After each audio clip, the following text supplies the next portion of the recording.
Yun, what's up guys? Ngayong maaga, tinanghali nga pala ako ng gising. Hindi ko unexpected na i-chat pala ako ni boss. At ang sabi niya sa akin, Paps, baka pwede mo ko tulungan. Kain at inom na lang tayo pagkatapos. At siyempre, matakaw ako. Yung sinabi pa lang ni boss na kain tayo, kain pa lang nasa isip ko, ayun, gin ako. Pero kung hindi nyo na itatanong, ang boss ko na yun, lahat ng gusto ko, pinapakain sa akin. Tulad nito, boss, gusto ko ng sopas. Boss, gusto ko ng pansit. Boss, gusto ko ng pares. At ngayon nga, hindi ko unexpected na paborito pang ulam ang iluluto ni boss, ang nilagang pata. At dahil matakaw ako ang naiwan sa lamesa. Dahil sila busog na, ako hindi pa. Deep inside, ayaw na lang siyang ko, gusto pa na bunganga ako. Pero guys, sa totoo lang, nahihiya ako niyan. Inisip ko na lang ang sinasabi ng iba.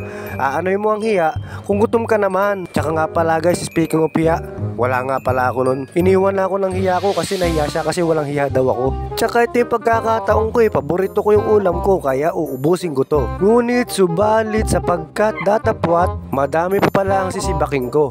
Kaso, hindi na kinaya ng tiyan ko. Ang masasabi ko lang, busog na naman si Papsi. Kita nyo naman yan guys, kompleto Ricardo. Habang binovoice over ko nga to, naglalaway pa ako Masasabi ko lang guys, maging tapat ka lang sa taong pinagtatrabahuhan mo. Susukulihan nila ng maganda yon. At yung sinasabi pala ni boss na inuman guys, ito pala yun. Hindi ko na lang nabidyohan. At ito yung memorable sa lahat. Yung sama-sama kaming kumakain at napakasaya. Hanggang sa muli mga boss, mag-iingat kayo palagi. At the end of story, I'm love you all. Sheesh!